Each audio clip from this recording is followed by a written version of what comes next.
applications involved around it.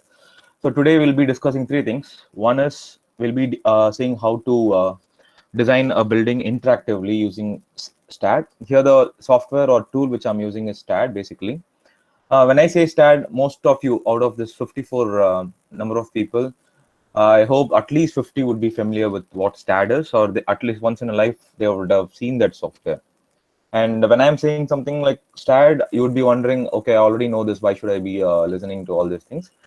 So that's the reason why I'm specifically mentioning that today we'll be seeing about interactive design method in STAD Pro. So I guess most of the people don't know what is interactive design and what is its application in interactive design. When it comes to interactive design in STAD Pro, I guess none of the people who teach STAD Pro or who practice STAD Pro are aware of what interactive design can do in STAD Pro. Is there anyone who knows what is interactive design here in STAD Pro? Out of this 56 people who have joined, is there anyone who knows what is interactive design in STAD Pro? Okay, great then. So then I have something new to talk about in this session. Good. So I'll not bore you. So interactive design is one thing we'll be seeing today in this 1 hour session. And the next thing we'll be seeing is FEA, that is finite element analysis. So when I say finite element analysis, in this 1 hour, I cannot teach all that numerical calculations and numerical methods that are being followed when it comes to FEA method. So what we'll be seeing basically is the application of FEA. So of how FEA plays a major role in some non-conventional structures. So that we'll be discussing, and then we'll be seeing some examples of live projects that we have worked before. So before we get into the session, let me introduce myself. Like sir said, I'm Pradeep Narayanan. My qualification is MTech. My experience is 9+ years of experience in the field of building information modeling. So I'm from Denovo Software Solution. Denovo Software Solutions, we actually train engineers. So when I say engineers, it's both students as well as working professionals who are for almost 15 and 20+ years of experience or have also come and updated themselves with us. So this is what we do, and we also provide training and internship programs, and we make students involved in live projects and all that. So let me get into the session. Today I'll be sharing 2-3 screens with you. One screen will be of a PPT, another screen will be of the software, and then another screen will be of a PDF, which will consist of input of a project. So I request everyone to switch off their videos so that the connection will be a little bit faster. So let's get into the business. So here, I'm going to share the screen of a PPT.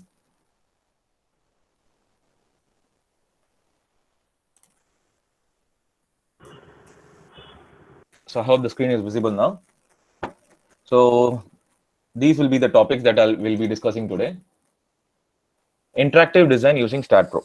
Okay, so those who are familiar with STAD Pro, so you know what is the workflow involved in STAD Pro.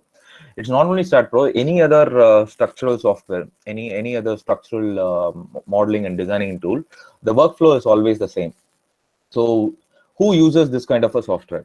A person who is experienced in the field of design engineering uses this software, because first of all, we should know who's going to be benefited by learning this particular software. So you may be wondering that as a fresher, once you finish your BTech or MTech, you will be thinking that you will be recruited by a company and they'll have a system which is pre-installed with all these fancy structural softwares that you would have studied in college, and they'll ask you to straight away go and design the project. But that is not how things work in the real world. So generally, a person who's almost experienced for 10 to 15 years, or who has dealt with numerous projects, he will be the one who will be having that kind of a fancy structural software. It can be robot structural analysis, it can be ANSYS, it can be STAD, it can be Tekla, it can any structural software for that matter. So what will be your role? That also will be discussing today. As a fresher, once you finish off your college, will you be given the exposure to these kind of tools, or will you be given some other job role? That also will be discussing today. Okay, so be it any software, the prime methodology is the same. The workflow of any structural modeling software is the same. So what do you do in the first stage? We first study the plan that is being developed by an architect. Okay, an architect develops a plan first. Let it be any construction project, it can be commercial or it can be residential. It is the architect who starts the project in the first place. So what does he do? He first develops a plan, and that plan gets approved by the government, whichever government. Once the plan is approved, then the plan goes to the structural engineer. Okay, so the structural engineer assess the plan first. He'll study the plan thoroughly, and he'll make sure what are the different scopes that are going to come into the building. When I say scopes, for what purpose that building is going to be used, what is the occupancy, exact occupancy of the different parts of the building, and he'll actually go through the plans, and he'll decide where the structural components needs to be placed.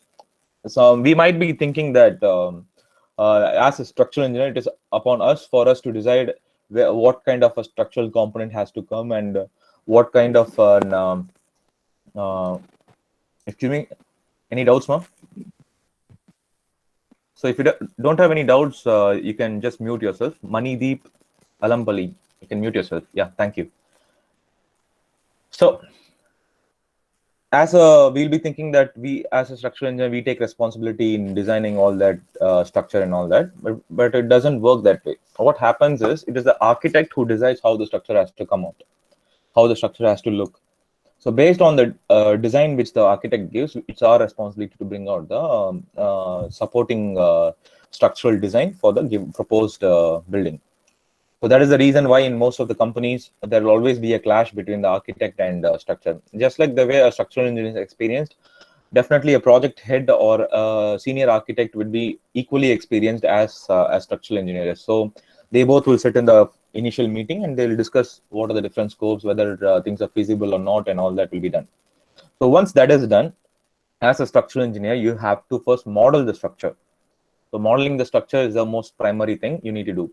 So once you have modeled the structure, I'm going by the workflow. So since we are just going to discuss one particular topic, that is interactive design, I'm going to skip all that basic initial parts of how to open STAAD Pro and all that. I guess by now, if you're in MTech, you would have definitely come across STAAD, and if you're final year or third year, you would have used STAAD at least once in your life.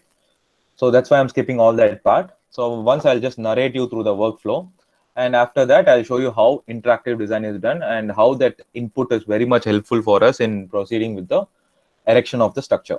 Okay, so I'll just go and select the project. I'll initiate a project here in the first place using STAAD. So this is what I get. So once the modeling of the structure is done, what else we do is, you can just, if you are not familiarized with the workflow of STAAD Pro, you can just follow the order given in the software's user interface. Here, this is the software. This is how it looks, STAAD Pro. And you can see here, initially in the first, this is called as a process tab. In the process tab, the first thing you have is setup. So setup is the place where you give all the project details and everything, all that necessary data.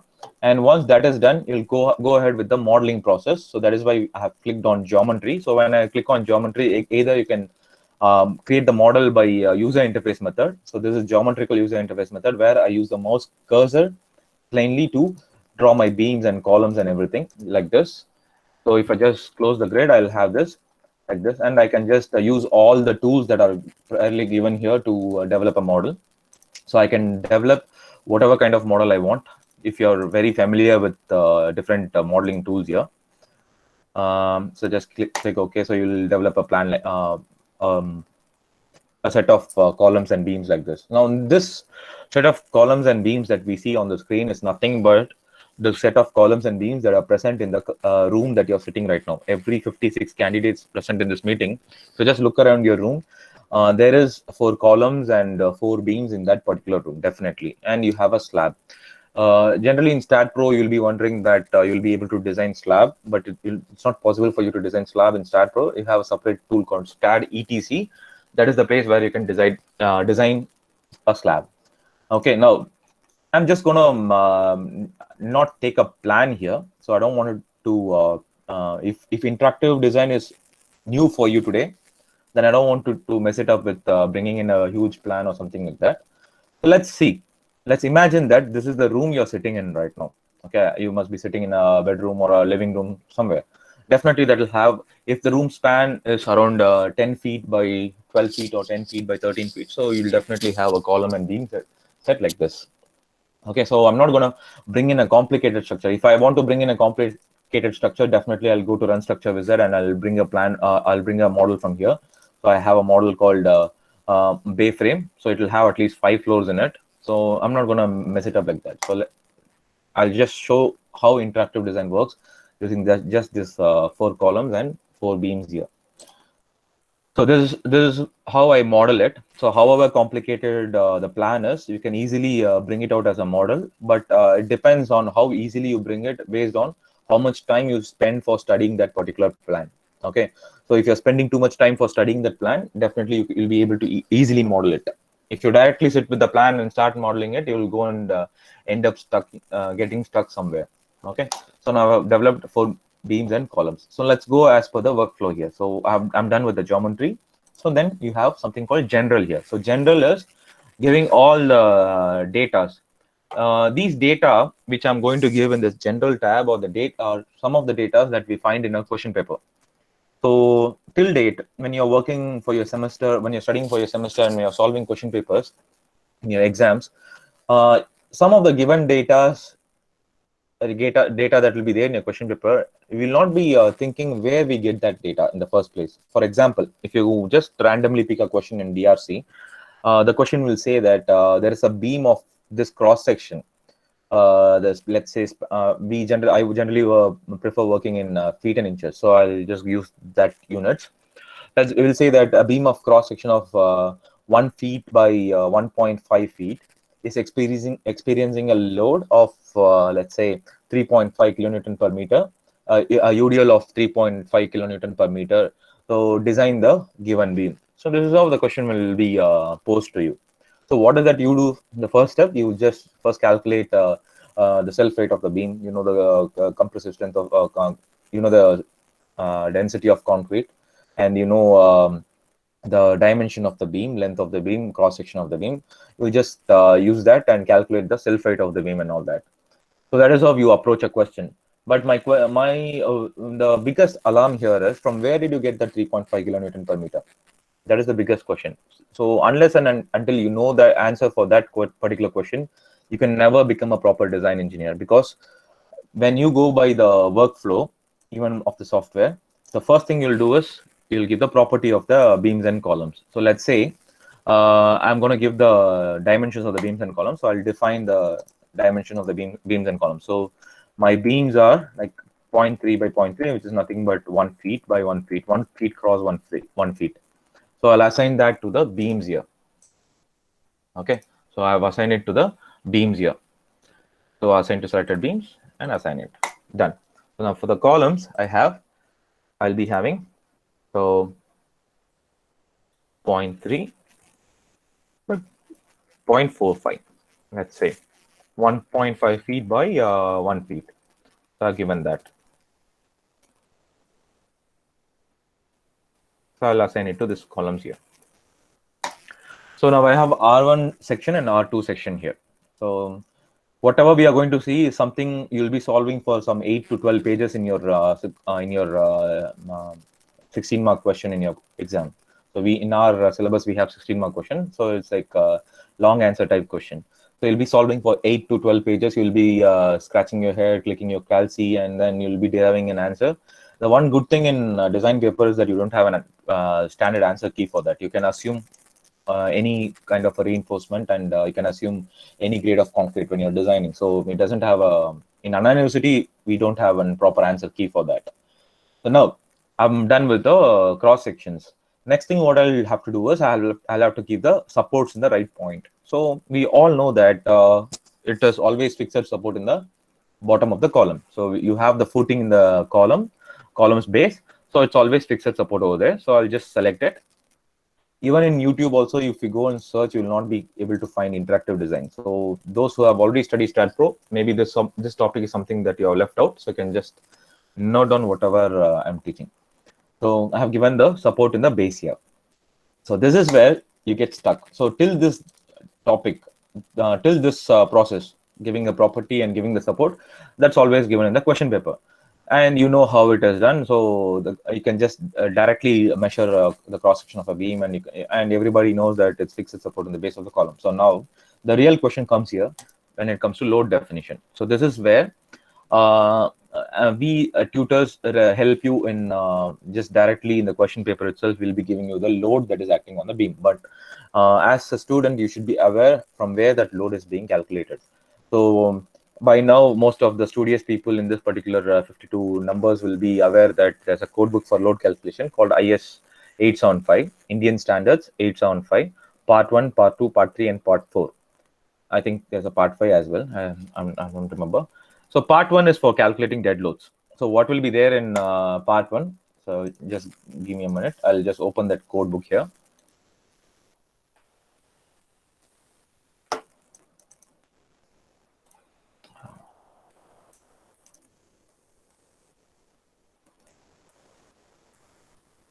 So I have IS 875. So we have totally 5 parts in it. So like I said, part 1 is for dead loads. So most of the people here, at least 60 to 70% of the people would be aware of this kind of a code book. But for those who are not aware of that, you can just keep this in mind. So IS 875 part 1, some people will be aware, but they wouldn't have seen this code book. So what will be there in this particular code book is the dead load calculation is done based on the unit weight of all the materials that are used for construction. Okay, so now, so it clearly states that it's for designing loads for buildings and structures. It consists of unit weights of all the construction materials.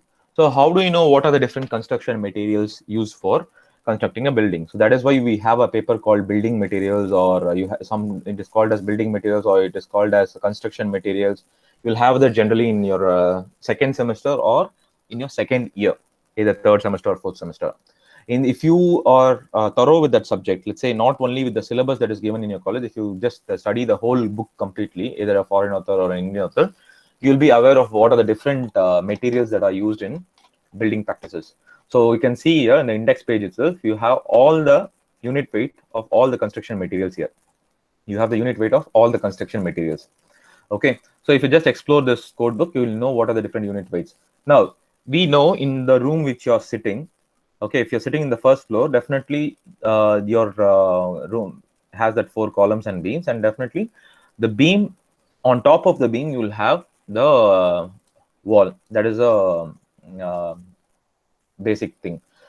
So if you want to calculate how much load that particular wall is exerting on that particular beam, so any person who is good in civil engineering will definitely know the kind of load that wall exerts on the beam. So the kind of load that particular brick wall or a concrete masonry wall, that wall can be made of anything. Okay, so it can be made of concrete blocks, or it can be made of bricks, anything it can be made of. But as a civil engineer, you should be knowing that if that wall is resting on that beam, it's definitely the nature of load applied on that particular beam because of that wall is nothing but UDL. Okay, so what we have to do is we have to see page number 6 here. So if you go to page number 6, wait a minute. If you just scroll down, the unit weight of bricks would be given here. So unit weight of brick is given here. So we know the length of the wall, height of the wall, and thickness of the wall. If it is a partition wall, it will be 4.5 inches, and if it is a exterior wall, it will be 1 feet or 0.75 inches. It's exactly 0.75 inches. Sorry, not 0.75 inches, 0.75 feet. Okay. So we know the proper dimensions of the wall. So based on that, you will multiply the unit weight, and then that load is being given as an UDL here. Okay, so that is how we compute the dead load. Okay, I'm just saying an example here for the wall alone. And so if all the 4 walls are resting on that beams, means you'll have to give the UDL for all the 4 beams. So this is one way of calculating dead load. Next thing is, so we are not done with the load yet. So we have just calculated dead load alone. So dead load is something which is immovable.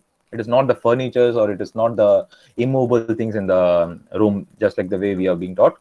It is actually the these kind of walls that definitely needs to be considered when you're designing it.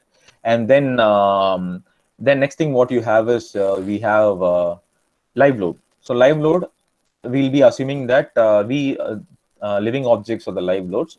Yeah, that is true.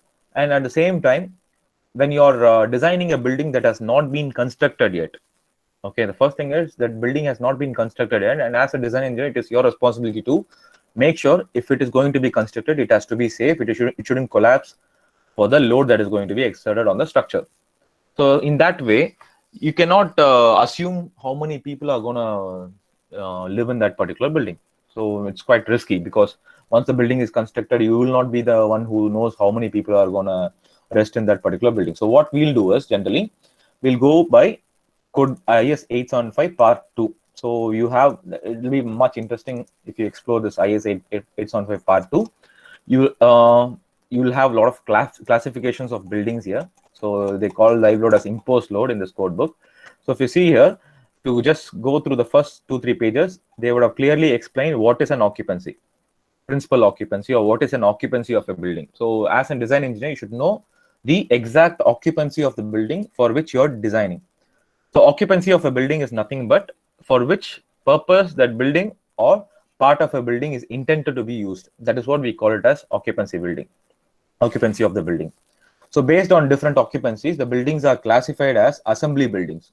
So now somebody comes and approaches you, says that they want to construct a church prayer hall.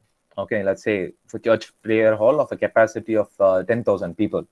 So now then in that case, definitely it will fall under assembly buildings. So you have to go and search in assembly buildings. So marriage halls, town halls, auditorium, exhibition halls, all these fall under assembly buildings.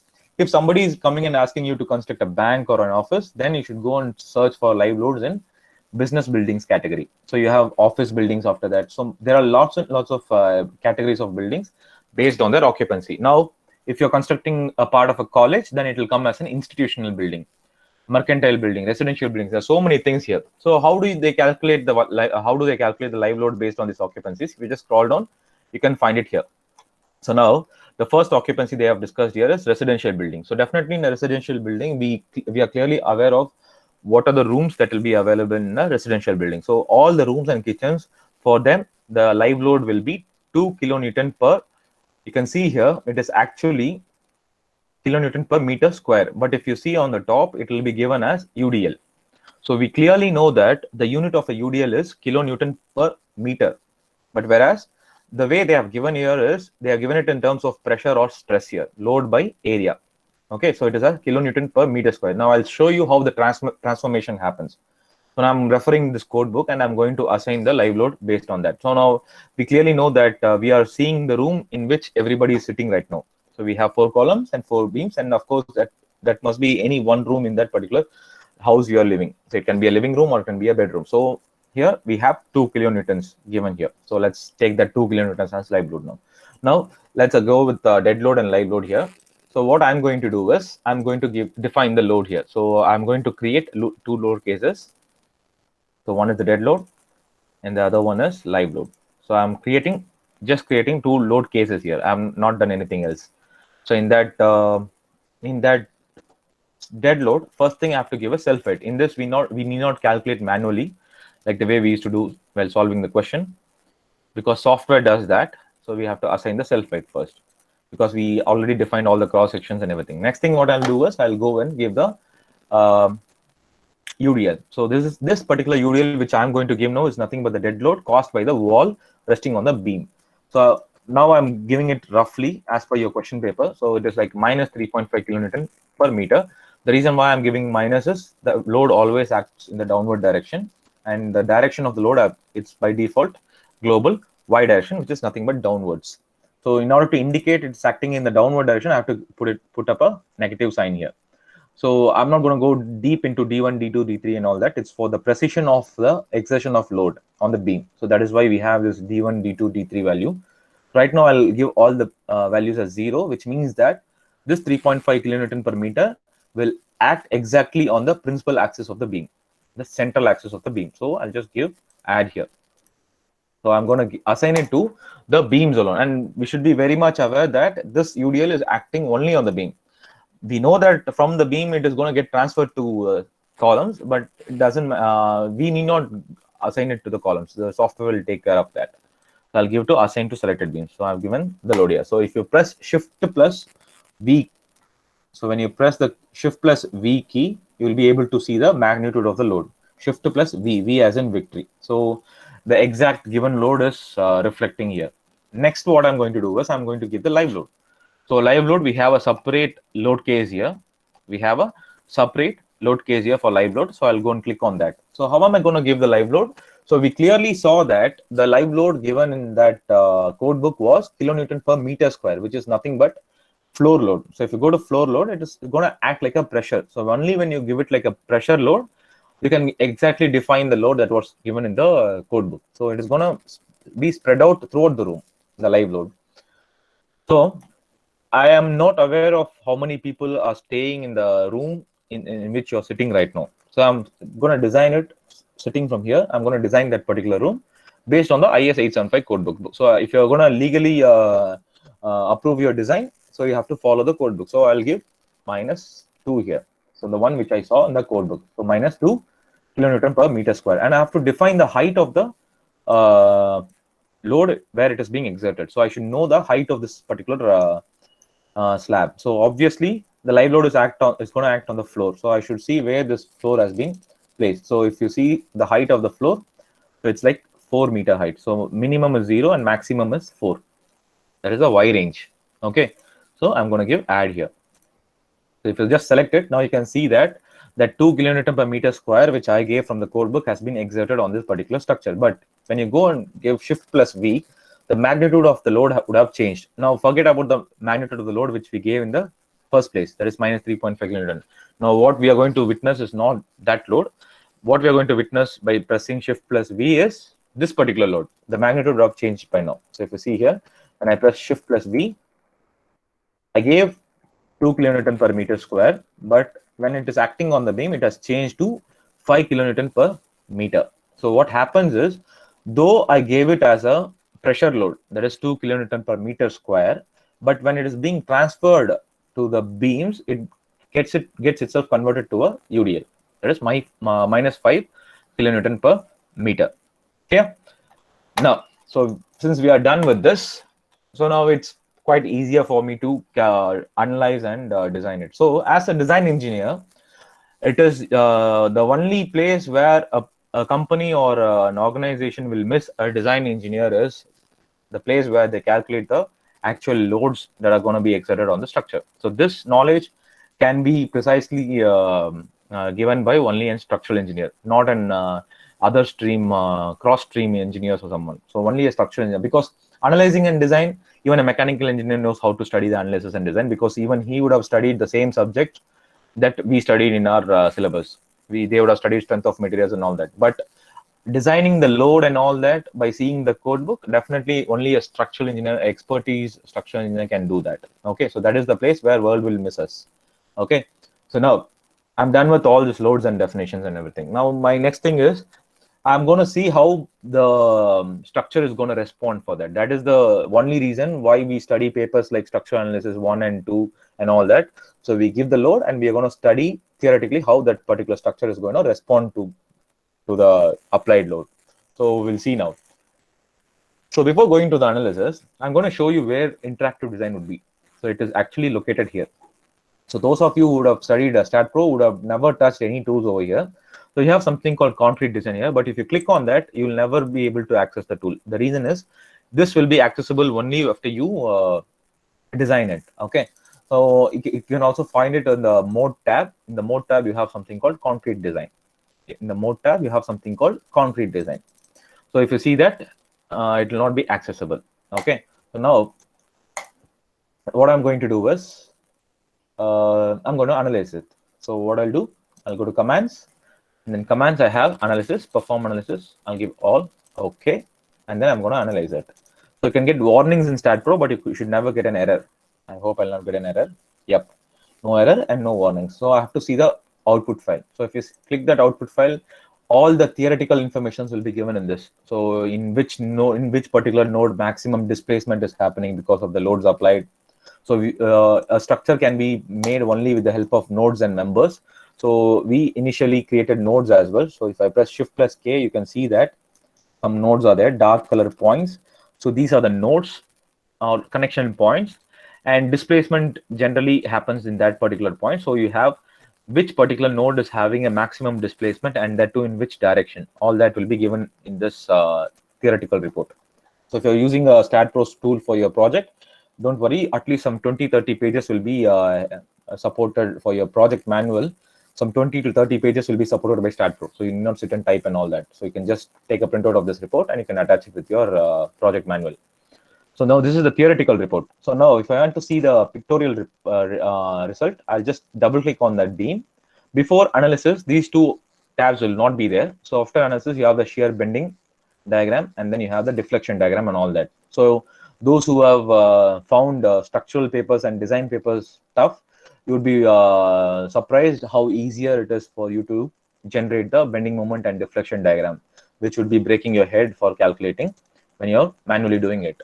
Okay, so this is the deflection for the columns and all that. So till here, I think everybody knows, and some might be knowing even how to design the norm in a normal way. So that's what we are going to do now. So as per the workflow, I gave the property, I gave the support, I gave the loads and definitions, materials by default given when I'm giving the property. So don't worry about it. And after general, we even went on with analysis as well. So analysis also done. So if you go by the workflow, after analysis, the next thing which you have here is design.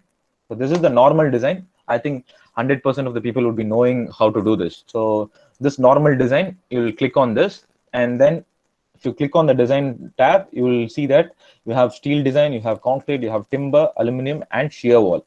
So now this structure is made of concrete, so there's no point in activating steel here. So I'll go to concrete here.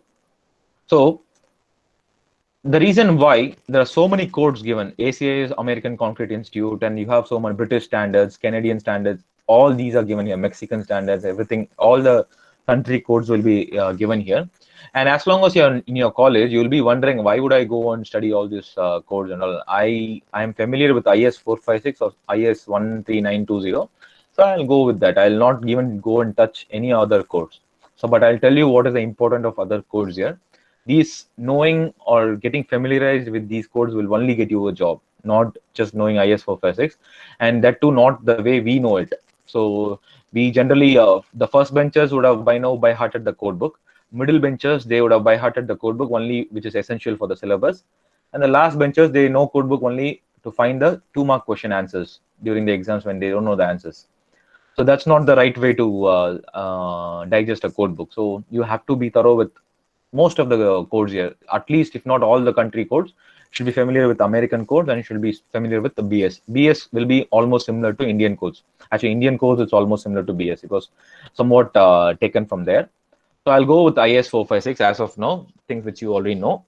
So now, if you're very good in design topic, you can go and define the parameters by yourself. So defining the parameters is nothing but you have certain set of parameters for designing the structure, like clear depth, clear cover, depth, what is the yield strength of the steel for used for main rod, what is the yield strength of steel used for secondary reinforcement. If don't get scared with the numbers, it's nothing but 415, which we use generally. We have this FE 415, FE 500, FE 250 steel, right? So that is what is given here. So all this you can define it yourself.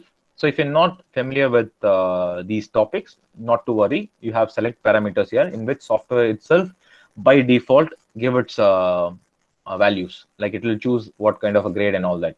So now what we are saying is not interactive design. What we are seeing now is the normal design, which everyone, most of you know.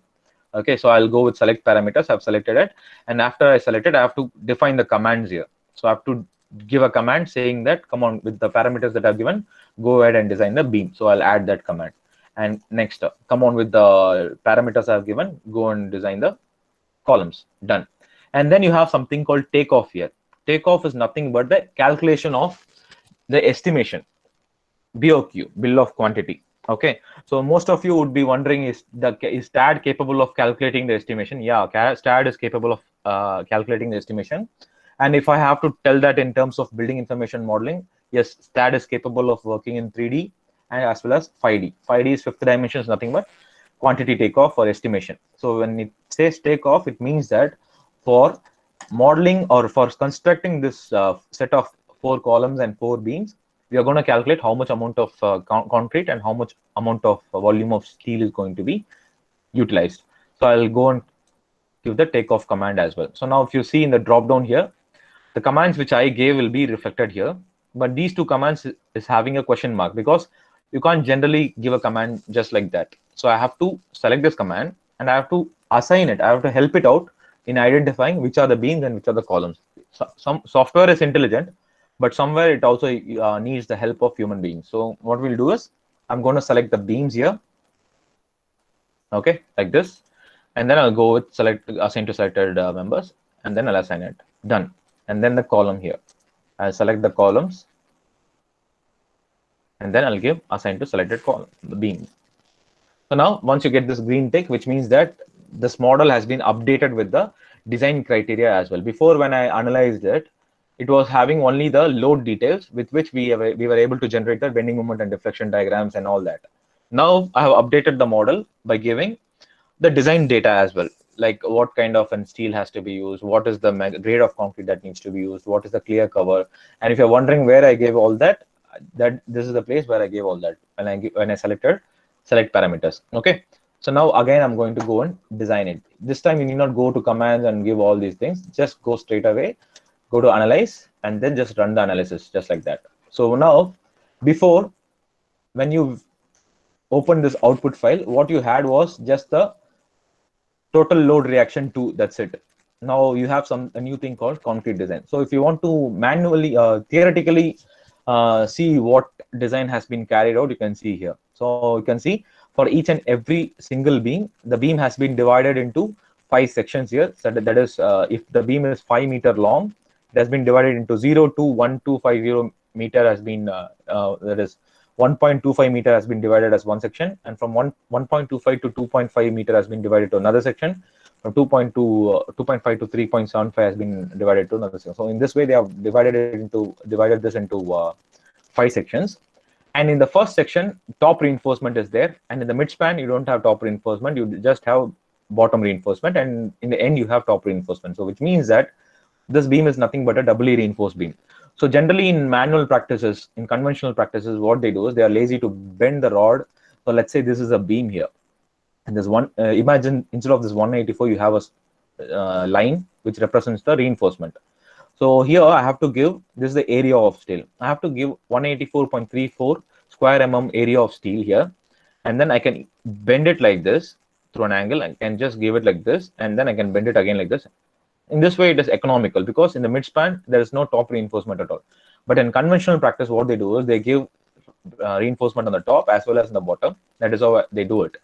Okay, so now here you can see the same quantity of steel has been given. Like we need 3 12 mm bars. Okay, one layer of 12 mm bars, and then here we need 2 12 layers, 2 12 mm rods and all that. And then you have the link spacing here. So it's too late. Sorry to interrupt. I just have this doubt. Why is the top and bottom reinforcement the same, sir? 312 on the top and 312 on the bottom. It is same because if you just calculate the AST of this, it will match the AST of this thing. If you this here, if you calculate the small AST, and if you compare it with this, you will get these two ASTs will match actually. So here in this part, when you're doing the manual calculation, you will be doing that capital AST divided by small AST in order to find the spacing and all that. Okay, so the spacing should be in such a way that when you're pouring in the concrete, it has to have some space for the concrete to penetrate.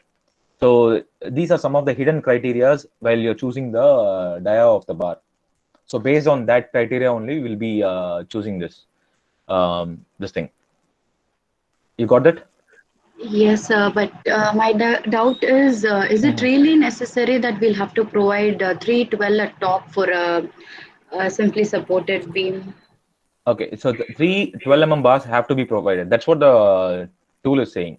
So if you want to reiterate this design, if you want to do it much more economical way, that is why we'll be seeing interactive design after this. After finishing discussing this, I'll show you the interactive design. There you can even try it out with 2 12 mm bars also. But if when you're trying 2 12 mm bars and if it is not going to support the structure, in interactive design it will straight away tell that the structure is failing. Here it will not tell you like that. Okay, because here we left that role to the software. But whereas in interactive design, we'll be the one who's going to decide what dia of rod has to be used and all that. Clear? So we just hang on to it. We'll see it in the next step. Yes, sir. Okay. Here they have given the shear reinforcement. We call that as links for beams, and we call that as stirrups for columns. So all this theoretical output is given here. So if you want to see the pictorial output, you can just double click on the beams. Now you have something called concrete design. So here you can see how it has been placed, and all that spacing and everything will be given. So the challenge here, why I would personally suggest that compared to the normal design, interactive design will be much more helpful for us when it comes to execution in the site is. Now imagine some 15 years old, 15 years experienced person is designing the structure. Okay, now he has put his heart and soul and he has designed the structure. Okay, and he has derived all this outputs and everything. Now who's the one who's going to perform that? Who's the person who's going to make sure that design is going to come out in the site? Who's that person? It's definitely not going to be the site engineer. If you think that the site engineer who's going to make sure that the design is being executed in the site, then you're wrong, because site engineer will be either a fresher or he'll not be totally aware of what is there in that design sometimes. But the skilled labor over there, the people who tie that centering and all that, the reinforcement and all that, those people are the ones who make sure that the design given by the design engineer comes out in the site. Okay, so what happens is this particular design, which has been calculated by an experienced design engineer will be taken as an output, and that will be transferred to the site in the form of drawings. So as long as whatever design you have done, if you're going to present it as a drawing in this way, definitely it is not going to be understandable for the skilled labor who's there in the site. So actually, he has a certain way of understanding the drawing. So that drawing has to be first generated in AutoCAD. So only if the drawing is in AutoCAD with proper dimensioning and proper scale and proper annotation, proper text, that is when he'll be able to understand what kind of a spacing has to be given while tying the rods and all that. When the centering and shuttering process is happening in the structure, when the framework is being erected, only when he has a proper drawing, that is when he'll be able to accurately transfer the design to the site. So if you mess it up over there, obviously all the hard work that you have done for designing the structure will go as go wasted. Okay, so the design engineer will definitely inspect the site before the concrete is being laid. Once the rods are being tied, he'll definitely inspect the site and he'll quality check in certain places. Okay, so for that purpose, this normal design will never be helpful. Only interactive working. I wasn't able to select this particular tool here, but now if you go and see, that tool will be easily accessible. So that tool was hidden before. Now after the analysis is done, the concrete design has been activated. So the moment I click on this interactive design, you are transferred to a new window here. Okay, you're completely transferred to a new window. I think the class will go for another 20 minutes. Is it okay if it goes beyond 8 o'clock? Arun Kumar sir, is it okay if I go take another 10 minutes? Yes, sir. Not a problem, right? It's not a problem, sir. Okay, sir. Thank you. Thank you, sir. So the moment I click interactive design, I get a new window like this. Okay, so here you have something called envelopes. So in this envelopes, so just like the way we went with the flow over there, right? According to the tabs we went, in the same way we are going to go here. So don't go with the flow. You have job info, which is having all that blah blah information, client, job, date, and everything. And then you have the envelopes. So envelopes is the place where you're going to decide what are the loads that are going to be acting upon this particular structure. So now here you can filter all the loads. So definitely a structure will have live load, dead load, wind load, seismic load. If it is going to be some conveyor or something, you have some moving load. If it is going to be an flyover or a metro track, it's going to have moving load. So there will be different types of loads, and as the structure gets complicated, it is the responsibility of that experienced design engineer to try out various combinations of the loads and see how the structure is responding. Now, what we are saying is very, very basic. But once the structure gets complicated, the experienced design engineer, he'll go with different combinations of loads actually. So that is why you have so many envelopes here. You're wondering why these many envelopes are given when there is only 2 loads acting on it. So I just name the envelope something, 1, 2, 3 or something like that. And at the moment I click on that 1, 2, 3, it will open a window where we can select the loads that need to be added into that envelope. Now, right now, there's no loads highlighted here because here we have checked in show combinations only. There, in that particular model, when I defined the loads, I didn't give any sort of combinations there. Okay, combinations is nothing but in your manual calculation you do something called as ultimate load, where you sum up all the loads, you multiply the factor of safety, and then you calculate that as ultimate load, right? That is what is called as combinations here. I didn't give any combinations there, so I'll just uncheck it. So now we have that live load and dead load. So I can just bring both of them this side. So I'll click on OK. Now this envelope consists of the live load and dead load that I created over there. Okay. Till here, till this point, I never used any formula or I never used anything. So I'm just going with the flow as per the software.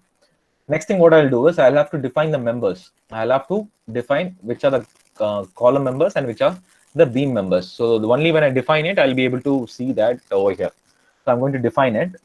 So here, I'll first select the columns like this. So I selected the columns like this. I'll go on top. You have members. So I'll have autoform members. So M1, M2, M3, M4. It may sound scary like mathematics 1, 2, and 3, 4, but it's not that. It's just the naming of the numbers M1, M2, M3, and M4. Okay.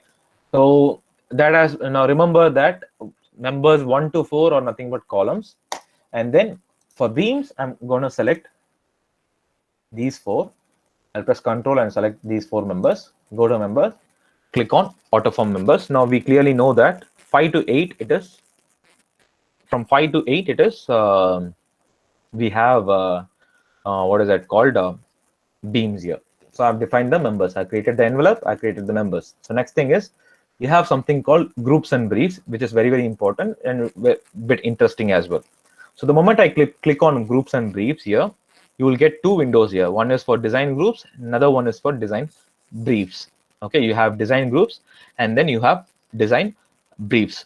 So here, briefs is nothing but just like a briefcase. If you see some technicians and tools and technicians, what they'll have is they'll have a toolbox. So the moment you open the toolbox, you'll have different types of tools in it, like a drilling machine. You have the hammer, you have the different burrs for making the drill. So all this will be arranged properly in that briefcase. And the moment you open the briefcase, depending upon the need, you can go and choose the right tool. In the same way here, for designing these beams and columns, I am going to create separate briefs here. So I'll go and click on brief, new brief.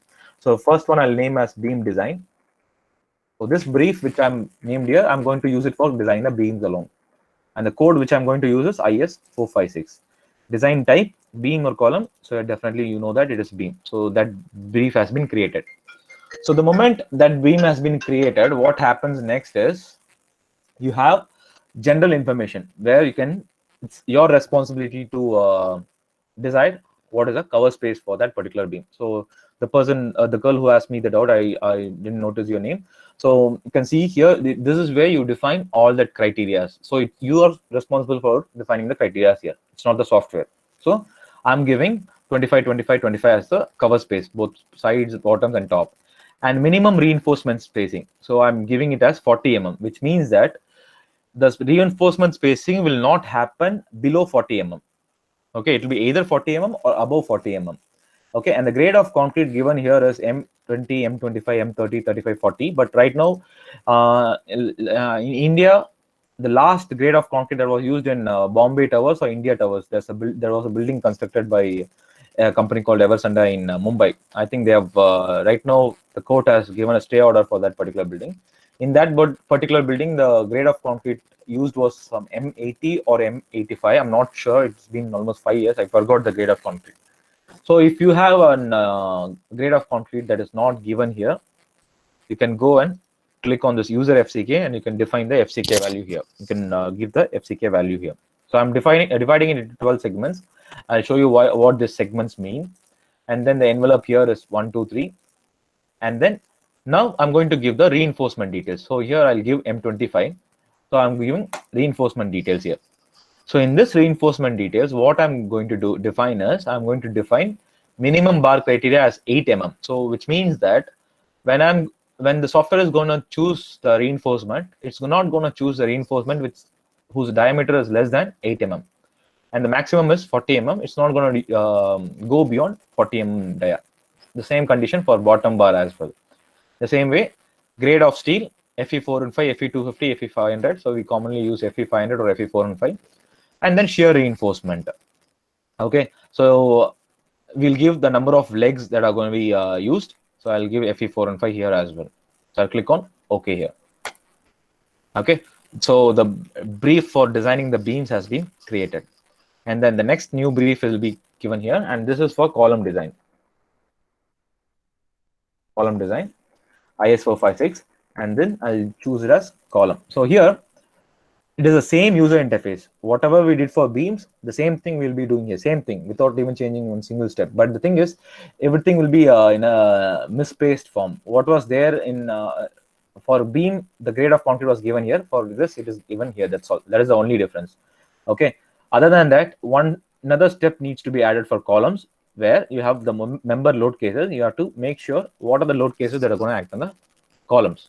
For beams, we didn't do this step. For columns, you have to definitely do this step. So only if you do this step, you will be able to perform the design process. Okay. So I've given the load case 1 and load case 2 here. Click on OK now. Okay. So I have created 2 teams here, 2 briefs here. Now I have to create 2 teams. So let's say this is CSK and this is Mumbai. Okay. So let's say these are batsmen and these are bowlers from both the teams. Okay. And now I'm going to create 2 teams here. So one, let's say, this is for beam group. So it's like CSK. And another team is column group. That's Mumbai Indians.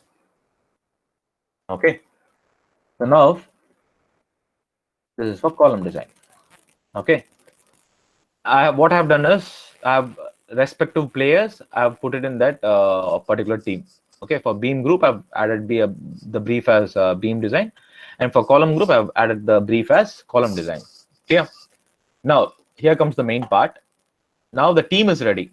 Okay, the team is ready with its own set of criteria. Now I have to add the right players into that particular team. So now for this beam group, I have to add the beams alone, and for the column group, I have to add the columns alone. So what I'll do, I'll select the beams like this.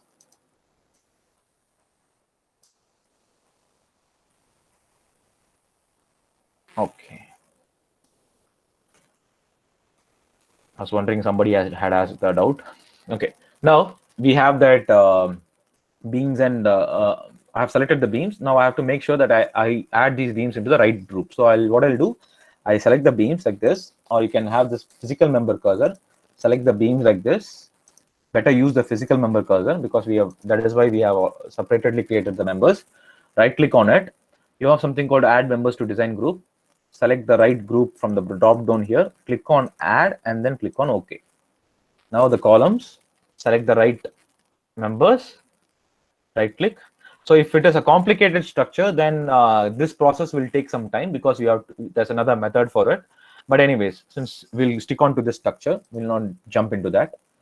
So you have columns, click on add, click on OK. If it is a complicated structure, like which is 150 columns and 200 beams and all that, then the total ball game is different. Okay. Now I have added to the columns design group. So now we have performed all the process that is given in this workflow. Now what I'll do, I'll go to concrete member. The next process tab, concrete member. So now you see that you have the drop down for different groups. If it is beams, you can see that all the beams have been failed now. The reason why it is showing as failed is because I haven't designed it yet.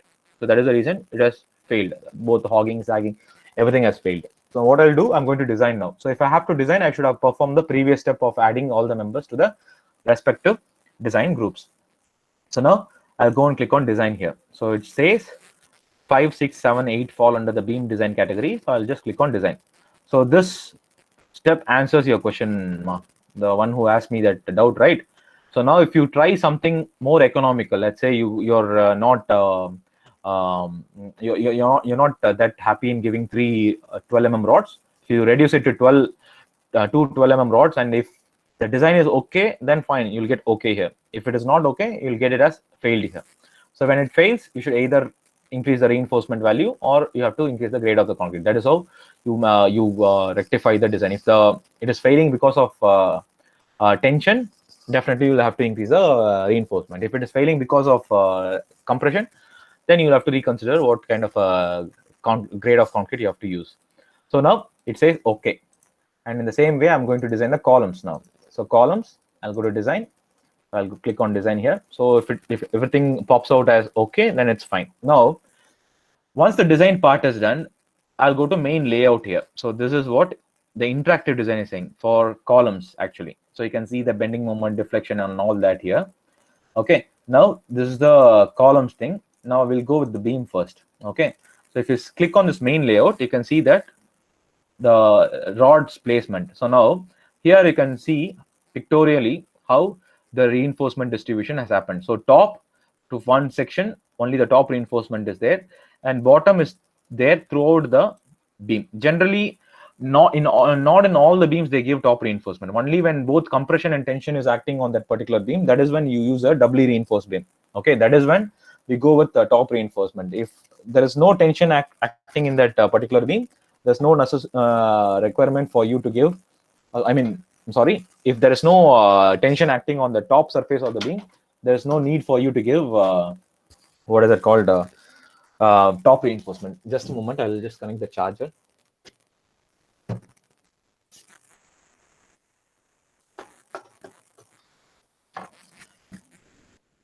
Okay.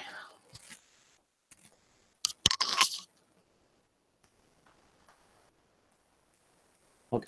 Now you can see the cross section here, section view of that beam, and here you have a section cursor. If you keep moving this section cursor, you can see that the moment I place the section cursor here right now you have plus symbol. Plus symbol indicates that there is reinforcement, but it is not right now in this particular section. So if you just move this section to this particular point, you can see that the plus symbols have turned into a dark dot, which represents the reinforcement. So if you want the theoretical tabulation of that, you can see that given here. So the reason why we have 4 rods is because instead of 12 mm rods, it's using 8 mm rods. That's the reason why we have 4 8 mm rods. Clear? So if I had not gone with 8 mm rods, generally we don't use 8 mm rods for distribution for beams and all. 8 mm rods, in actual practice we use it only for shear reinforcement only. Okay. So if it is like a main reinforcement or secondary reinforcement, the minimum size of the rod is 10 or 12. Okay. So it doesn't mean that it's failing. So rather than giving 4 8 mm rods, we can go with 2 or 3 12 mm rods. That is sufficient. Okay. Shear reinforcement details will be given here. And then we have the best part of interactive design is this one, that is schedule. So this is the place where it beats the normal design. Okay, here you can easily transfer the design output into an AutoCAD format. So that is what I'm going to do now. I'm going to transfer the same reinforcement drawing into AutoCAD. So what I'll do, I'll click on OK. For this beam alone, I'm saying. Okay, so now I'm going to place it on desktop here. So I'm going to save this on the desktop. Okay, so I'll click on save now. So now what happens? It gets saved in the desktop. So if I'm minimizing everything, so the drawing has been saved here. So let's see how it has come in AutoCAD. So I'll open it in AutoCAD now. So what happens is, actually clearly remember this process which I'm doing right now. The design engineer has designed the structure, and there should be someone who understands the design created by the design engineer, and that person is responsible for sharing that design knowledge to the site by means of a drawing. So this is where, as a fresher, you will be playing that role. Okay, this is the job you will be getting as a fresher, not the job as a design engineer. Clearly understand this. If you're dreaming to become a design engineer, first you have to do this particular job. So you will be coordinating with your superior, that is that experienced design engineer. He will be the one responsible for calculating all the loads and everything. He'll even perform all the designs and everything. And as a fresher, your job is to understand that design given by that person, because you have studied all the theoretical subjects, right, related to design. So you'll understand the design easily. So once you understand the design, you will convert that into drawing, and it's your responsibility to do the detailing part in the drawing in such a way that the skilled labor who is just qualified with +2 or 10 standard, he should understand that particular drawing. In that way, you have to detail that particular drawing. Now, the drawing is not visible. So if something is not visible in AutoCAD, the command for that is zoom all. So Z, enter, A, enter. So the moment you give that command, you can see that the drawing has been converted. So now what happens is, whether you bring a drawing from Tekla or you bring a drawing from STAT, this is how it comes. It will be a raw drawing. So you can't send this to a skilled labor because you'll not understand anything in this. Okay. So it's your responsibility as a fresher to delete all these annotations. You will delete everything and you will again annotate it in a very detailed way. And this specifications, this criteria in the way which it has to be annotated will be given by the client to you. So you need not break your head for that. So all that rules and regulations will be given to you. What kind of a font has to be used, what color has to be used. This particular job is called as rebar detailer or structural detailer job. So as a fresher, you can be an MTech graduate or you can be an BTech graduate or anything.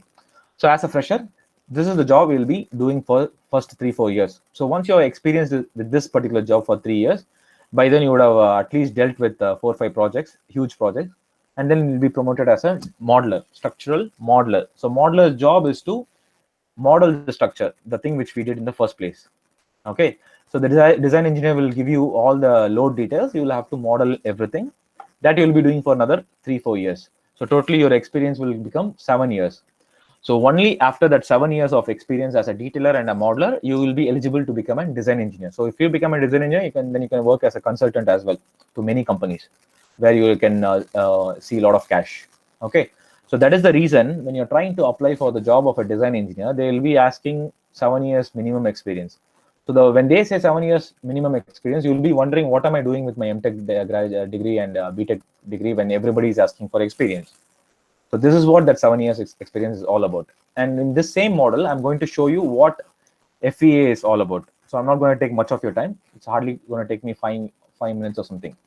So in simple words, FEA is nothing but, if those people who have a laptop in front of you, consider that keyboard as the slab. Okay, consider the keyboard in front of you as the slab that we're going to analyze now using FEA. Okay, so what I'm going to do is I'm going to show you the difference between finite element analysis and the normal analysis now. Okay, so now I'm just going to draft, I'm just going to update this model with the plate here. Plate is nothing but the slab. So I'll just draw a 4-noded plate like this. Okay, and for that particular plate, I'm going to just give a thickness. So the thickness is going to be 0.25. Let's say for an example, I'm just giving a random data here. So don't ask me why I'm giving 0.25 data. So 0.25, I have given the plate thickness. I'll assign it to the view. Okay, so now this particular plate is going to experience a certain amount of load. Okay, so in the loads and definitions, what I'll do is, in the live load section, I'll give plate load here. It's going to be a pressure on full plate, so -2, the one which we saw on the code book. I'll go with global y direction, add.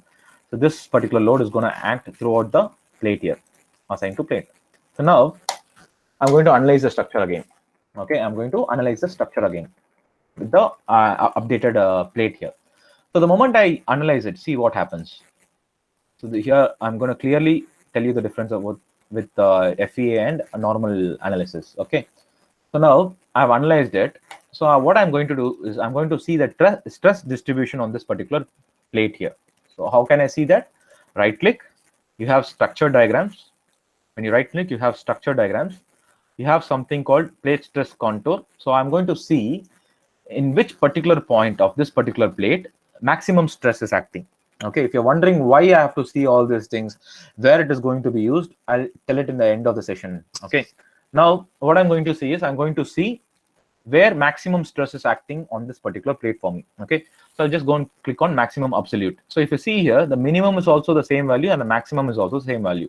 So if I just click on apply now, what happens is the whole slab will look reddish in color. And if you see the stress distribution here, you can see everything is the same value. So it makes no sense if it is going to show like this, right?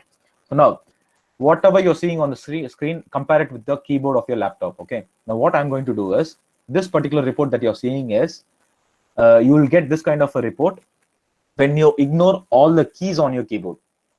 So if you're ignoring all the keys on your keyboard, and if you consider the slab without the keys on it, this is how the result will be. Now, what I'm going to do is I'm going to mesh this particular slab here. So I'm going to select the slab and I'm going to mesh it. I'm going to mesh it. So meshing is nothing but, see your keyboard, each key is a mesh on it. Each key is there right on your keyboard. 1, 2, 3, A, S, T, A, B, C, Ds. All these keys are nothing but the mesh. Okay. Now the same keyboard, I'm going to consider it as a slab along with the keys in it. So that is what I'm doing here. I'm going to convert this into a mesh. Okay. I'm converting it into a quadrilateral mesh. So it has 10 divisions, and what is the spacing, everything I'm giving it here. Okay. I'll apply it. So now it certainly looks like your keyboard, right?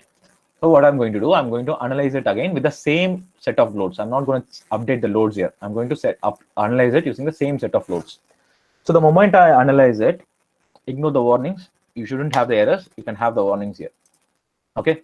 Now what happens, you see, now I can clearly guess that the maximum load will either be in this particular point, because the span of the beam is too high, because it's 5 meters, I guess.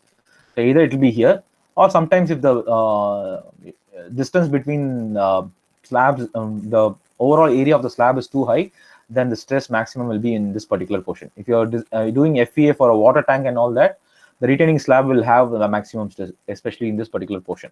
Okay, now let's just see where the stress distribution is. I'll go to structural diagrams here. Okay, you have plate stress contour. Now I'll go to the maximum absolute. Now you can see that the least value of stress distribution is 0.19 and the maximum is 0.7. It just looks like the run rate table of our IPL thing. So I'll just click on apply and click on OK. So as I guessed, now you can see that the maximum stress distribution is in this particular portion. Now it will look very fancy. You'll be wondering, oh, okay, this colors and all are not very nice, and the spectrum is very good. So what am I going to take away from this? What is the conclusion I am deriving from this? For this kind of a building, there's no need for you to go with FEA. For conventional buildings like commercial buildings or residential buildings and all, nobody will be using an FEA unless and until you are using a new kind of a profile. When I'm saying profile, if your building is going to be constructed using steel structures and you are using an I section or a channel section which has not been proposed in steel table, you have fabricated that on your own. In that case, you can analyze that with FEA. Okay. And another important application of FEA is this one. Now, most of you will be familiar with this world wonder here, Statue of Unity. The project was done by L&T, but actually the execution part was done by Eversendai, which is a company in Chennai. So if you see this Statue of Unity here, this whole structure is made up of steel. Would you believe? There was a platform in this leg portion. There's a concrete platform. First, that platform was made. Okay. And after that platform was made, that concrete platform was connected with lot of steel profiles. Okay. So once the steel, there are numerous, more than lakhs and lakhs of profiles in this particular statue. When I'm saying profiles, it means the I section, channels and everything. So those channels were given. And in order to cover up the channels, what they did is this was a brass cladding. This was imported from China. This brass cladding was welded to that profiles. Now, the reason why I'm showing this particular example is, now this I'm not very clear about the exact height of the statue. If you're clear, if you know the exact height of the statue, very good. But whatever it is, for this height of the statue, that statue will experience an immense amount of wind load. Okay, it will experience a high amount of wind load. Okay, now you cannot design this particular statue using conventional method. Definitely, you will not be able to design this statue using conventional method. When I'm saying conventional method, the normal horizontal beams and vertical columns, you cannot design this particular structure. So this kind of a structure can be done only by FEA. It can be analyzed and designed only based on finite element analysis, because you can see Sardar Vallabhbhai Patel's nose, that curves he has on that face, the curve he has on that head, all these as having a different profile, different shape. So for the different shape and the amount of wind load that will be that structure will be experiencing, you the only way to analyze it is using FEA. Now, when I say FEA, the next question that pops up into your mind is, how will I be able to model that particular structure? That is where an experienced structural modeler will come into play, not an experienced design engineer. An experienced structural modeler will come into play in that particular stage of the project. What he'll do is he'll use an very accurate FEA software. So as of now in the field, the most accurate FEA software is ANSYS. So if you go to, and if you're familiar with ANSYS, you can see numerous amount of analysis can be done. Okay, using ANSYS, you can do harmonic analysis, you can do sound analysis, you can do thermal analysis, you can even do vibration analysis. All these analysis can be done for any kind of a structure, any kind of a structure. Even they did a world record using human spine was modeled using ANSYS, and it was done FEA with ANSYS. The human spinal cord was modeled using ANSYS, and they did FEA with that. So when it is possible for you to accurately do the model the human spine, no wonder you can do Sardar Vallabhbhai Patel statue, right? So these only in these kind of projects where conventional methods can't be used, FEA will come into play. Okay. Now, after doing all these things, how will you be getting an input file for working in a project? So I'm going to share, just take 2 minutes. I'm going to share you a working file. So this is how the input file looks like. After working in StatPro or ANSYS, the design engineer will generate an input file. Okay, this is the input file we'll initially get in the project. So this is the project we worked in. It happened in 2017. We worked in this project. So this is how an input file will look like. It will be almost familiar with the project manual which you prepare in your college. So it is totally of 272 pages. It will consist of the GA drawings and all that. GA drawings will be the first thing given in this input. In that GA drawings, this is actually a steel design. Since we just had 1 hour, I couldn't tell you interactive steel design. All we saw was interactive concrete design.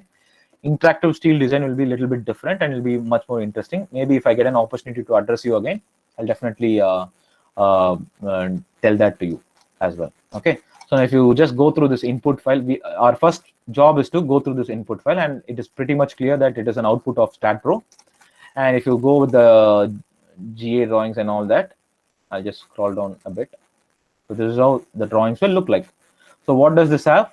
This particular report have? It has all the connection details. 3.1.10.1 is the connection given in this UNP. Now, you would be wondering, what is this UNP 200? What is this HEA 200 and all that? Now, if you're going to work in Sardar Vallabhbhai Patel statue in India, then in that project, if you're working, then it is good that you know IS 800 and IS 456. But all this UNP 200, HEA 240, these kind of steel profiles, you'll not find it in Indian standards. These are all UK standards, United Kingdom standards. Now, all the structural companies in India don't do projects only from India. Okay, understand that first. They procure projects from other countries as well. They do Australian projects, New Zealand projects, Singapore projects, and all that. Right now, Eversandai company is working in a project from Malaysia. So when companies in India, MNC companies I'm talking about, are working in different projects from different countries, that is because of the globalization that happened in the country in 1990s. So in that case, it is not fair for you to only study Indian standards. You should be familiar with other country standards as well. This is the only reason why, even though you score a lot of CGPA, you know the softwares and everything, the reason why your seniors, some of your seniors were not being able to get recruited was because they're not aware of other country standards. So this other country standards will be familiar to you only when you work in internships in countries. Okay. So if you're interested in doing internships in our company, you can very well contact me. This is my contact number. For internships and trainings on tools, you can just contact me anytime. So any doubts and session from this session so far? I hope I didn't bore you at this point of time of the day. Sir, good evening, sir. Oh, sorry. Sir, Arun Kumar, sir, can I take 2 minutes? Sure, ma'am. Sure, ma'am. Sir, this is a basic doubt. I'm not sure whether I'm correct or not. You showed us a single storied frame, isn't it, sir? Yes, While ma'am. calculating the dead loads, the wall loads. You had Yes, ma'am. discussed about the wall loads, and Mhm. we were discussing about the height, isn't it, Yes, sir? ma'am. Yes, ma'am. So this is single storied, and the height will be just below the beams. The wall area that is covered by the four columns, between the Yes. columns, Yes, yes, yes, ma'am. and that wall load will be coming to the footing, or Hmm. the what do you say, the substructure, which will be connected with the tie beams, the plinth beam or the grade beam. Yes, So ma'am. the wall load has to be coming on to the tie beam or plinth beam or grade beam, sir. But here, while you showed the calculation of the loads, you Hmm. showed as if it is on the top of the beams, that is Hmm. above the ground Hmm. level, that is which goes to the first floor. The first Yes. floor live load will be the slab load, isn't it, sir? The roof slab Okay. load will be the live load. Now in StatPro, when you're modeling it, ma'am, what happens is when you're modeling it, the actual load transfer happens in this way. From the slab, it gets transferred to the beam, and as a actually, though you present it as a pressure load, it gets transferred to the beam in the form of UDL. Understood? And from the beam, it gets transferred to the columns, and it is transferring to the substructure from the columns. It gets transferred as a point load. Okay.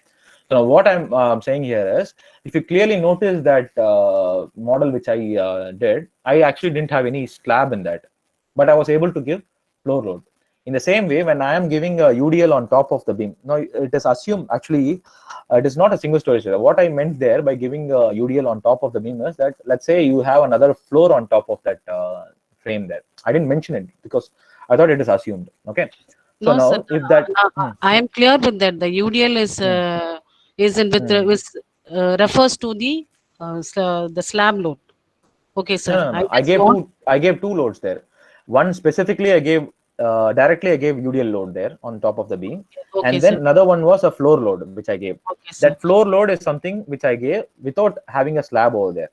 Okay. Okay, sir. So now it is assumed that there is a slab. If there was a slab, and if that slab was experiencing the live load, Yes, sir. what I've done is I've just extracted the live load from the codebug, and I've just given it on the structure in such a way that that beam experiences that live load coming from the slab. That is understood, Okay, sir. I ma'am. am talking about the dead load, and when you mentioned about the walls, you were Exactly, talking ma'am. about the walls. That's what I'm about to say. Now, when I apply that UDL, which means that there is a wall resting. Now I'll open that structure. So now this is a single story structure. You mean to say that, let's assume that this particular room is there in the ground floor, and when you have a floor on top of it, that is when I'll be applying a UDL. Okay, if there is no floor on top of it, there is no need for me to apply a separate UDL based on the IS 875 part 1 calculating the unit weight of brick, and then there is no need for me to give that particular load on top of this particular beam if there is no floor existing on top of it. Okay, now what I did here is I assumed that there is a floor on top of this, because here, if as per your doubt, if I had given a plinth beam over here, definitely if there's a plinth beam in this bottom, it will definitely have a wall on top of it. In that So case, I can definitely give. Yes, yes, ma'am. sir. That was my doubt, because the picture shown was a single Okay, okay. story I frame, get the point. I get the point. and That's what. What the I'm. you have shown the Yes, ma'am. supports are also fixed. In a frame Mm-hmm. structure, when the supports are fixed, Mm-hmm. it's going to be connected with the tie beam or the plinth beam, and the Okay. wall load will be sitting on it. Whereas the Okay. first floor wall will be coming onto the beam that you have shown us, that you taught Okay, us. ma'am. Okay. Now, if this is what is troubling you so far, I'll just make a small change. Now, let's say now the UDL which I gave, is it okay if it is like this now? Uh, is it okay if it is like this now? If it is a structure like this, then the UDL which I gave makes sense, right? Yes, yes, sir. Now I Okay, understood ma'am. it. Okay, thank you, Okay, sir. ma'am. So what I thought was like it is assumed that there is a wall on top of this particular beam, which means that it can either be a floor on top of this ground floor. That's it. Any other doubt? Thanks for the doubt, ma'am. Good. Hello. You can be a bit audible, ma'am. I'm not able to hear you. Uh, I'm, I'm not able to hear you, ma'am. Ramesh, sir. Yes, sir. Tell me, sir. Hello. Sir, your voice is a bit low, sir.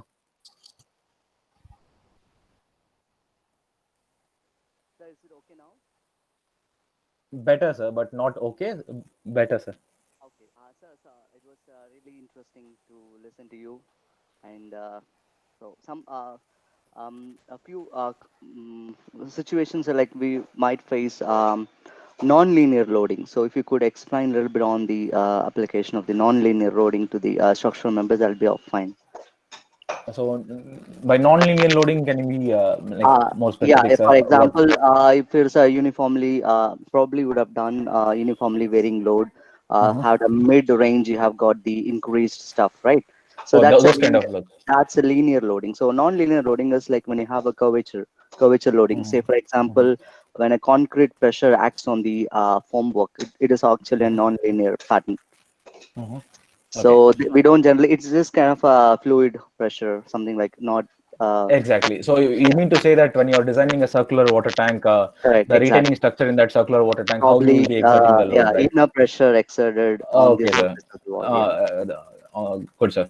Now I'll explain that. So now you have, when you're applying load case, so if it was in a water tank, I would have clearly explained it. Now, anyways, I'll 1 minute. Just give me 2 minutes. I'll just model a water tank, and I'll show you how that your doubt can be cleared in that. Just 2 minutes for me. It will take 2 minutes for me to model that structure. Okay. So this the doubt that has been asked by Ramesh sir can be applicable in boilers, silos, and water tanks. Okay, so if you are designing a chemical plant or something like that, the boilers will definitely retain some fluid in it. So those kind of structures also, this kind of load needs to be applied. So I'm Even just for going the formwork systems like we encountered, in fact, to. we are working on a project, Okay. Okay, sir. in which we have got a I'll just different. show you how it is done in StatPro, sir. So you Okay. can just get an idea from it. Okay. I hope it will be helpful for you. So I just place a node here, and I'll just bring in a circular structure. Okay, frame models. I'll just keep it as 2 meter.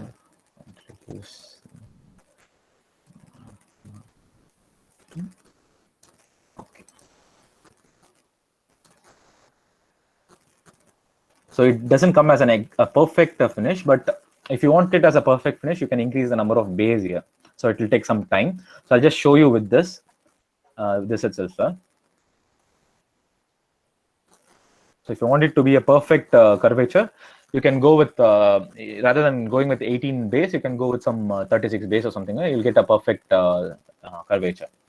So I'll just bring in this model.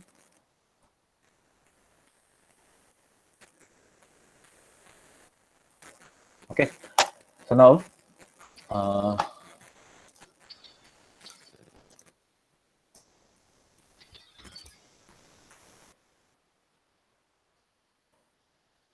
is the screen visible, sir?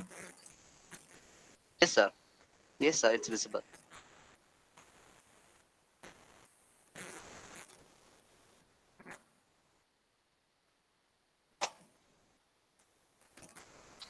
We don't need columns in between, so I'll just delete the columns alone. So let's say we just have the plates in the center. So, and then a ring beam in the bottom. Okay, so this is how the structure will look like. And I'll just give a thickness for that plate. Let's say 0.25. Add assign to view. Okay. So now it kind of look like this in 3D. So now, if I have to apply load on this curvature of this retaining structure, what I can do is I'll go to load definition. Here, if it's going to be like a dead load, first I'll give the self weight. So I'm going to analyze it. Definitely, it will show me an error because I didn't give any sections for this beams and all that. So I'll just give interview. So now, and I'm not putting a base slab over here, just the side walls alone. So now I've given the section and everything. Now go to loads and definition. There you have, here, you have something called plate loads.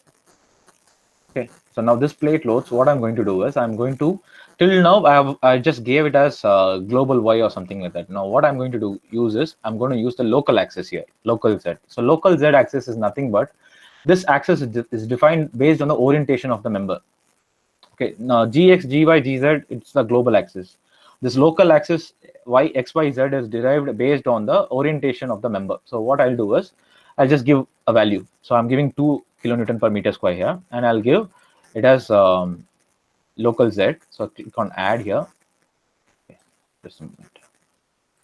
Okay, now I just keep it in front view. I'm going to select the plates alone, the side plates alone. Okay, so the moment you select the side plates, you can see that assign to selected place, selected plates will be given. So if you click on assign here, you can see that the load will be exactly applied to the plate as per its curvature. So the only different thing which I did here is I just, instead of giving global axis, I just went with the local axis. Okay, sir. Hello.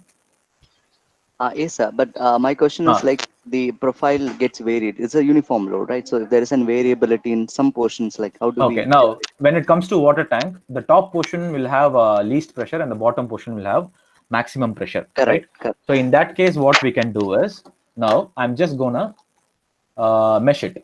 So here some part slightly FEA comes into a part, and if you don't want FEA, you can straight away do it, not an issue. But if you want to clearly see where maximum stress is acting, I would suggest you to go with FEA. So now I'll just mesh the plates now. Select the plates, or first I'll show you the variation using hydrostatic load with these plates alone. Then later on you can mesh it. So I'll just go with add. You have in the plate loads, you have something called hydrostatic load here.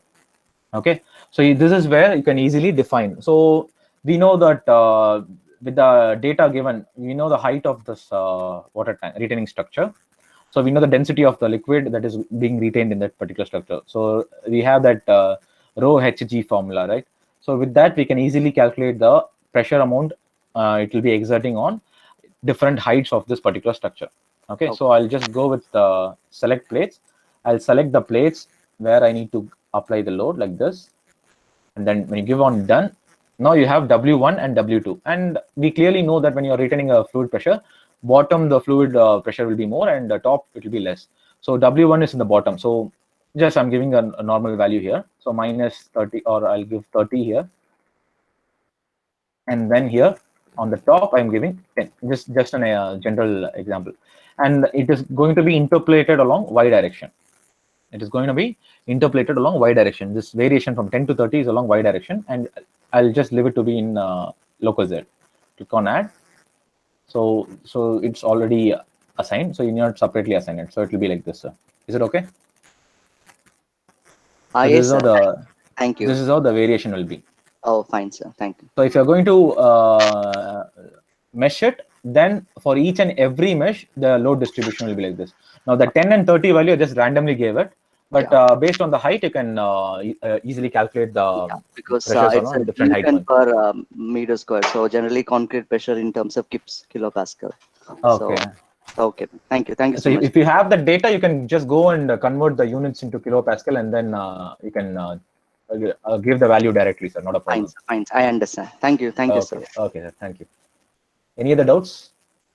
Pradeep sir, I'll take the doubts and I'll mail you back, sir, because it's already late and I know you're busy. It's almost it's already 8:30, and of course it's dinner time for the students as well. Yes, sir. Yes. I'm sure they would have lost their patience by now. I'll collect the list of questions from them and I'll mail you back, sir. Yes, sir. Sure thing. Okay. Let me formally thank you by saying I must really appreciate Pradeep for the patience towards explaining step-by-step procedure in interactive design using StatPro, along with IS 875 for load calculation. The BOQ in StatPro is something new that I've learned today. I hope you all agree with me. I really love the way about the narration of the design and analysis explained patiently with all the minute details. I also request Pradeep to share the details for the internship training to our VAD Chennai students, and he had shared the mobile number. So I'll also share, I'll get the mail ID from Pradeep sir, and I'll also share it with the students. And one last personal question to you, sir. Yes, sir. Were you this proficient? Your voice is breaking, after sir. your PG graduation in the software? And Your voice is following your voice that is question, breaking. what is Your your voice is suggestions breaking. for? Sorry, can you come again with the question? Yeah. Am I? Yeah. Were you this proficient in the software after your PG Okay. graduation? Following that question, what's your suggestions to a student to be proficient in the Okay, software? sir. For the first question, actually, I worked for 5 years. I did my UG in the year 2011. I completed my UG in 2011. I worked for 5 years as a BIM engineer, BIM solution engineer for 5 years. And after that, only I actually went for post graduation. That's the first thing. So my post graduation is in coastal management, where we generally deal with the offshore structures. So I was able to clearly understand how I can apply different softwares and that offshore structures as well. We used to one advantage was that I was getting a chance to learn some new things as well when I did my post graduation. And you can become proficient in the softwares anytime. So not necessary that you have to be a postgraduate or something like that. It's all about how much time you dedicate for working in that software. It's all about that, and it should be repetitive. Now it's been almost 9 years I've been working in these tools and all these BIM tools. But if I take a break for 3 months or 4 months, and the fifth month if I sit in the software again, I'll not get that much of efficiency in that. So the thing, my suggestion would be that always be in touch with the tools, whichever tool it is. Just be in touch with the tools you have learned, and try to relate everything you study with that particular tool that you've studied. So AutoCAD is not just for drafting a house plan or something. So there are lots and lots of applications in AutoCAD, lots and lots of applications in STAAD, everything. So it's all about how, even if it is a small thing, learn it completely. That's all. Yes, sir. Thank you, sir. It's indeed a wonderful session. On behalf Thank of you, our sir. students and Pleasure is mine. on behalf of the students and our faculty member and School of Civil Engineering, I thank you once again for the patience in teaching everything. Thank you, sir. Yes, sir. We look forward for a session like this in the future. Thank you Sure, once sir, again. sure. Pleasure Yeah. was mine. Thank you so much. Good Thank you, night. sir. Yes, sir. Thank you guys for attending. Please give your feedback so that I shall share that So I would appreciate with that, sir. Pradeep, If sir. you can share me Thank the you, Pradeep, feedback, sir. I Thank would you, everyone. Good night. appreciate that. Thank you, sir. Yeah. Sure, sir. Sure, I'll do that.